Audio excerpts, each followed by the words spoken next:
Hi guys, now I've just stopped at the middle of nowhere. I was riding from Homa Bay to Mbita.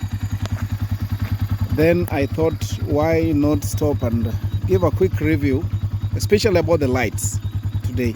Now Kibo comes with a well-lit dashboard. It has several indicators. My bike is currently at 13,862 kilometers. It comes with two lights, quite powerful. As you can see, those down there are just my additional auxiliary lighting. Then it comes with the indicators as well, beautiful indicators, LED. The indicators are LED, both at the front and the back.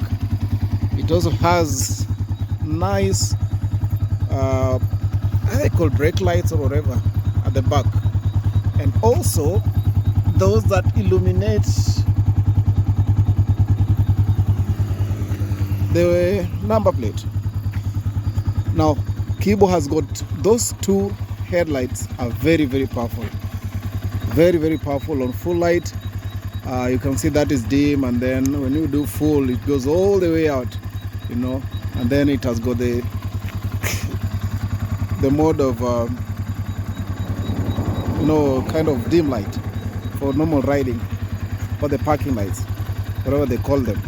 So yeah, that is dim light, full light. Yep, quite powerful. Now fast forward to the downside of Kibo lighting system. One, the electricals, all the electrical work on Kibo really fear water. When you're washing your bike and it's pressure wash, please avoid flashing a lot of water along this rail, here, so that it goes in, because if that is done at the car wash, especially the pressure wash, when you start riding, you'll have kind of problems in it picking. Even starting fast will be a problem, and when it finally picks or it starts, it will have kind of throttle issues. You try to pull the throttle and it doesn't pick properly.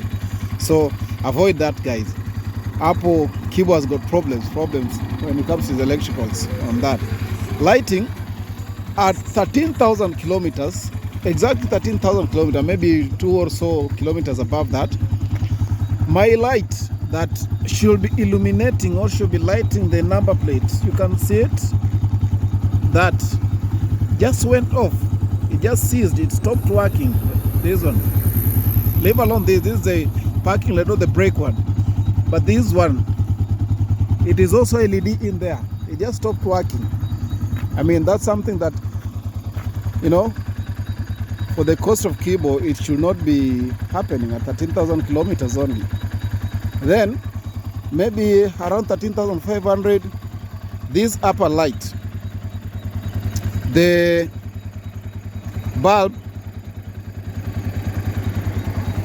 I think the full light mode of the upper one just stopped working. It just went off. It will only light in dim light. If you put full, it will not go on. So that is something that has a problem with the Kibo lighting system. Number 3, this switch here, this is the start switch for the engine.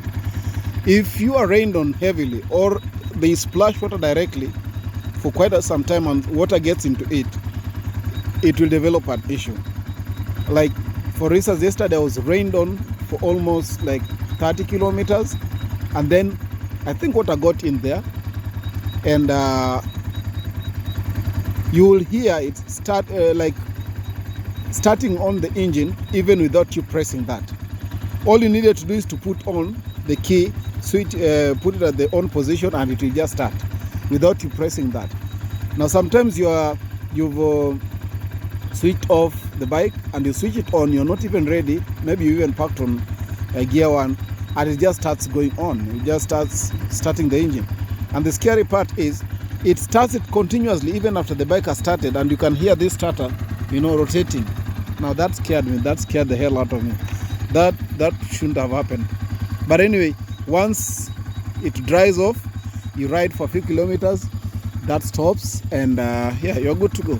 So that's a short review about the lighting system for Kibo. So if you want to buy Kibo, you must be ready for that.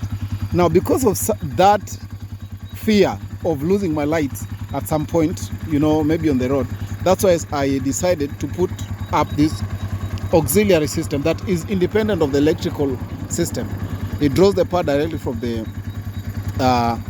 battery.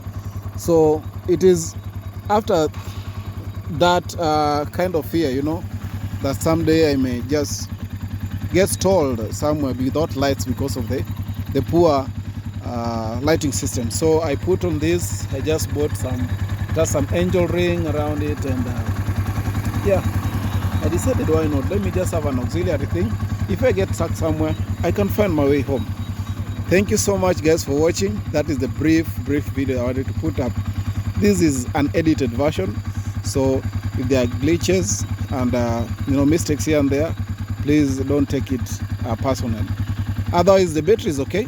I've had guys complain about battery. Mine is still working, 13,000 kilometers down the line. I expect it to go some more. Thank you, guys. Someday I will put up maybe a video on the other parts if time allows. Otherwise, for now, allow me to log off and just to say